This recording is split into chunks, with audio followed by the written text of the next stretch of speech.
सांगलीत महाविकास आघाडीत बंडाळी, विशाल पाटलांचा अर्ज कायम। सांगलीत काँग्रेस संपवण्याचा कट रचणाऱ्यांचं नाव काही दिवसात स्पष्ट करू, विशाल पाटलांचा हल्लाबोल।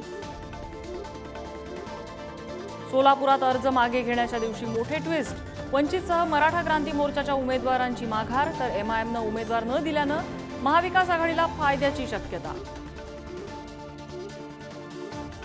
काँग्रेस सत्तेत आल्यास तुमची संपत्ती घुसखोरांना जाणार, पंतप्रधान मोदींचा काँग्रेसवर हल्लाबोल। तर मोदी जातीय समीकरणांवर बोलतात, विकासावर नाही, ठाकरेंसह काँग्रेस नेत्यांची टीका। 5 वर्षांपूर्वी केलेली चूक दुरुस्त करायची, अमरावतीच्या सभेतून शरद पवारांचा नवनीत राणांवर निशाणा, तर मोदी भारताचे पुतीन असल्याची ही टीका। मोदींची गॅरंटी हवी की उद्धव ठाकरेंचं वचन, यातून एकाची निवड करा, ठाकरेंचं मतदारांना आवाहन। तर भाजपला संविधान बदलायचं असल्याचा ठाकरेंचा दावा। आमदार जितेंद्र आव्हाड यांना धमकीचा फोन, बिश्नोई गँगकडून धमकी आल्याची माहिती, पैसे दिले नाही तर तयार रहा, आव्हाडांना इशारा।